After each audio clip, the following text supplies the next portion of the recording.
In this video, we're going to be covering 5 Asperger's symptoms and traits so that by the end of this video, you'll be able to identify autism and Asperger's in people relatively quickly. Coming right up. Hey guys, welcome back to the Aspie world. I'm Dan. I have Asperger's syndrome, ADHD, OCD, and dyslexia. I make weekly videos on autism and Asperger's, so consider subscribing to see more of this type of content. In this video, we'll cover behavior traits that you may not realize that are Asperger's symptoms. Okay, so first up, I'm going to read a comment from my YouTube comments from one of you guys, and this comment is from Harry Potter, and they said, "Is 14 a late or early diagnosis?" And I would say that being diagnosed with Asperger's at 14 is kind of quite an early diagnosis. Okay, it's not as early is like like 6 or 7 years old, but it's still not really a late diagnosis like in your 30s or your 20s. So I would say it's pretty an early diagnosis. Okay, 5 Asperger's symptoms. Here we go. Number 1 is stimming. Now, stimming is a repetitive notion that people do sometimes with their hands or their fingers, or they rock back and forwards. And this is kind of like a self-soothing thing, so that it's a repetitive rhythm that people do to calm down in like anxious and stressful situations. And this is very, very common to people with Asperger's syndrome. Number 2 is hypersensitivity. Now, hypersensitivity is quite an interesting one because you could be hyper or hyposensitive with autism and Asperger's, which means that a lot of people are hypersensitive so that they don't like lights, so they can see the fluorescent flicker from fluorescent lights. Sometimes lights are exposing and overpowering for people, so it's really annoying and frustrating and causes a lot of frustration. Again, a lot sensitive to sound, so you might see a lot of people putting their hands over their ears like this. This is so that they can block out the sound because they may be hypersensitive to the sound, so the sound is louder than what you may perceive it to be, but the person with the condition is actually hearing the sound really, really loud. Another one is taste and textures within the hypersensitivity. So you may not like certain textures, like runny textures like condiments and gravies and things like that, and this could cause a lot of upset with people with Asperger's syndrome. So if they don't like the texture, it could really put them off their entire food. It could put them off anything, and then it can just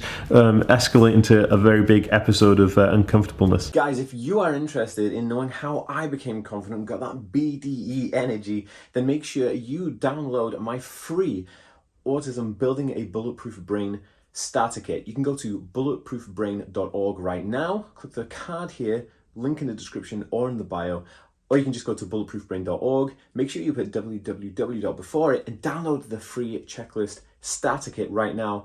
I promise you, you're going to be amazed. Number 3, zoning out. Now, zoning out is quite interesting. A lot of people say that zoning out, they refer to people with Asperger's syndrome or autism as people who live in their own world, which is kind of not really true, and it's quite derogative when you use that term. But zoning out is when the person with autism or Asperger's will fixate on something and they'll get super intensely into that thing. So they'll zone out because they're concentrating on maybe a wheel of a car, or it could be anything, any small detail that they may pick up on, and they'll zone into it just to kind of really embrace and look at it, but then a lot of people would say they're zoning out or they're daydreaming because they're not answering to verbal stimuli or anything like that, and it's just a fact of the matter. So you could have somebody who's just like drifting off into space and they're looking at something, staring at something, and then you're trying to talk to them but they're not replying. This is a form of like zoning out. Okay, number 4 is repetitive behavior. Now, this is quite interesting. People with Asperger's syndrome have repetitive behavior, which is different to OCD.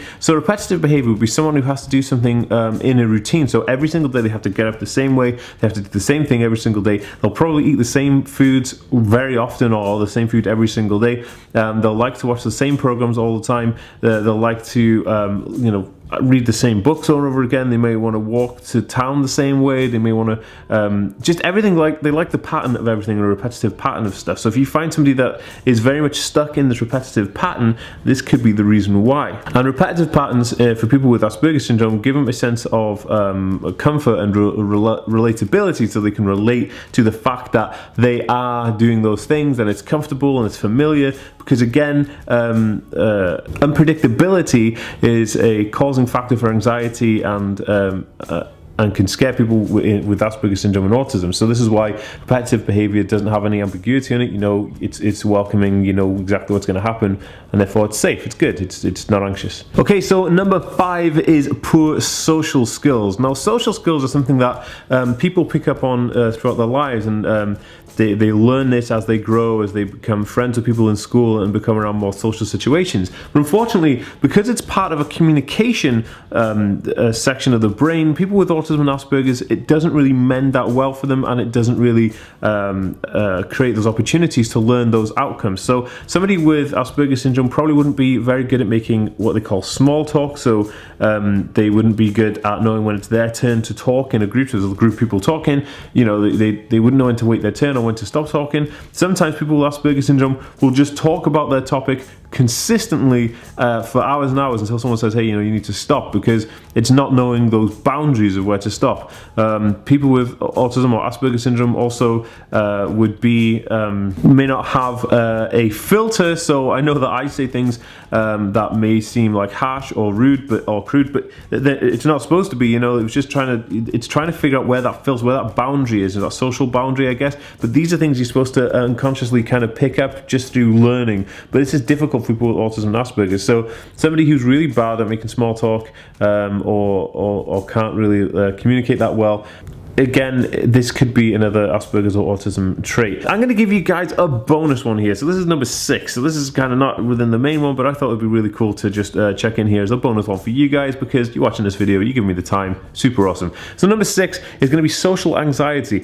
Now, social anxiety is something that hits people with autism and Asperger's, and also is a huge Asperger's symptom, because people with autism have a huge issue with social interactions and social anxiety in a whole, and it causes big anxiety because you got to go out into the world, you got to go and like talk to loads of people. It's overwhelming, the crowds, the noise, the smells, everything is just crazy. So being really socially anxious is almost like a byproduct of having autism or Asperger's syndrome. So if somebody is suffering from like social anxiety and they have a bunch of these other issues like poor communication skills, or like they don't make eye contact or whatever, these things can be led to Asperger's symptoms, or could be symptoms of Asperger's syndrome and autism.